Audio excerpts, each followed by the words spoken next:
జై శ్రీకృష్ణం వందే జగద్గురుం. క్షేత్రజ్ఞులను గూర్చిన పరిజ్ఞానము గల వారికి కలుగు ఫలితమును వచ్చించుచున్నారు. భగవద్గీత మకరందము 13వ అధ్యాయము క్షేత్రజ్ఞ విభాగ యోగము 35వ శ్లోకము. క్షేత్రజ్ఞయోరేవమంతరం జ్ఞానచక్షుషా భూత ప్రకృతి మోక్షంచయే విదుర్యాంతి తే పరం.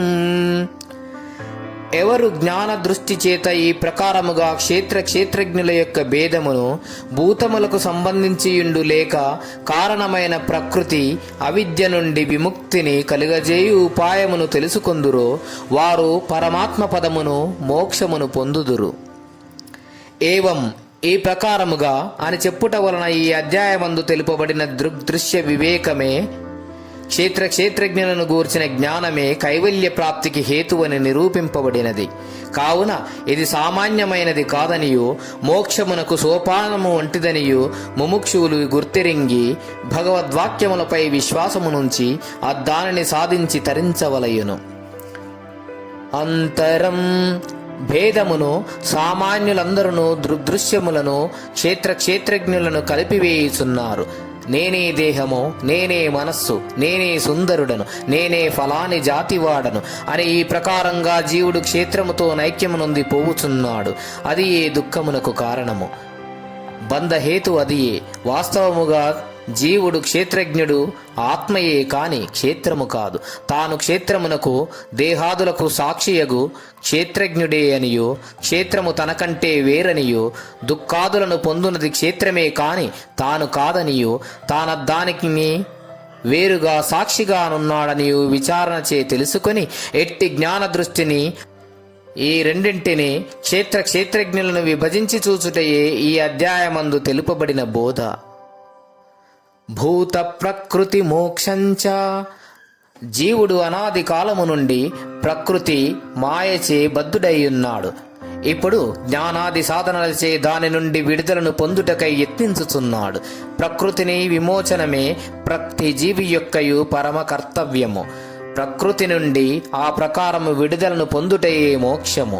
మోక్షమనగా ఆకాశమున గాని పాతాళమున గాని లేక మరి ఒక చోట కాని ఉంచబడిన వస్తువు కాదు. అజ్ఞానవశమున ఇంతకాలము ప్రకృతితో కూడియున్న తాను జ్ఞాన దృష్టిని సముపార్జించి దాని నుండి ప్రకృతి నుండి విముక్తిని పొందుటయే మోక్షము. కనుకనే జ్ఞానచక్షుషా అని చెప్పబడినది. కావున ప్రతివారును బంధ విముక్తికై జ్ఞాననేత్రమును, విచారణ సామర్థ్యమును, క్షేత్రజ్ఞ విభేద పరిజ్ఞానమును తప్పక పొందవలసియున్నారు. వేరు దారి లేదు. నాకేల మోక్షము కలుగలేదు అని ప్రశ్నించువారు ముందుగా తనకు జ్ఞాననేత్రము లభించినదాయని చూచుకొనవలను. అట్టి జ్ఞానము చిరకాలము భగవంతుని భక్తితో సేవించుట వలన, ఆరాధించుట వలన సంప్రాప్తించగలదు.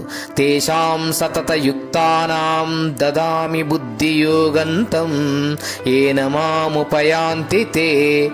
కాబట్టి భక్తిచే, ఉపాసనచే, పరోపకారాది పుణ్యకార్యములచే భగవానుని ప్రీతితో సేవించి భగవత్కృపచే జ్ఞాననేత్రమును, బుద్ధియోగమును బడసి తద్వారా క్షేత్రజ్ఞుల మధ్య గల భేదమును తెలుసుకుని తాను క్షేత్రజ్ఞుడే కాని క్షేత్రము కాదని భావించుచు జీవుడు మోక్షమునొందవలసియున్నాడు.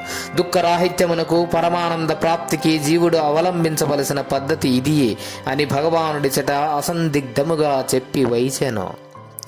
ఏ విదుర్యాంతి తే పరం అని యచ్చెద్ద ప్రయోగము చేయుట వలన ఎవరైనను సరియే, ఏ మతము వారైనను, ఏ ఆశ్రయము వారైనను, ఏ కులము వారైనను జ్ఞాననేత్రమును పొందినచో వారు తప్పక ముక్తులగుదురని స్పష్టము చేయబడినది. యాంతి అని పదముచే వారట్టి మోక్షస్థితిని నిస్సందేహముగా బడయగలరని నిరూపించబడినది. కావున ముముక్షువులిక తమ బంధ విమోచనముందు ఎలాంటి సంశయమును ఉంచుకొనక భగవద్వాక్యములపై పరిపూర్ణ విశ్వాసముంచి ప్రయత్నపూర్వకంగా జ్ఞాన దృష్టిని బడసి బ్రహ్మ సాయుధ్యమునొందవలయును. మోక్షమనగానేమి? ప్రకృతి మాయ అవిద్య నుండి విడుదలయే. అట్టి మోక్షమునెవరు పొందగలరు? క్షేత్రజ్ఞుల విభేదమును చక్కగా నెరుంగువారు. అట్టి భేదము దేనిచే నెరుంగవలెను? జ్ఞాన దృష్టిచే, వివేకముచే. కాబట్టి మోక్షము నొందుటకు ఉపాయమేమి? జ్ఞాన దృష్టిని బడసి క్షేత్రజ్ఞుల భేదము చక్కగా తెలుసుకొనుటయే. ఓం ఇతి శ్రీమద్భగవద్గీతాసూపనిషత్సు బ్రహ్మ విద్యాయాం యోగశాస్త్రే శ్రీకృష్ణార్జున సంవాదే క్షేత్రజ్ఞ విభాగ యోగో నామ త్రయోదశోऽధ్యాయః.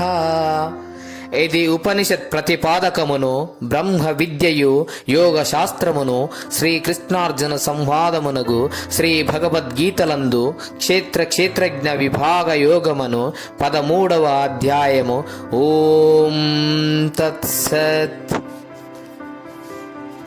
భగవద్గీతా మకరందము. జై శ్రీకృష్ణం వందే జగద్గురుం. గీతాచార్యులు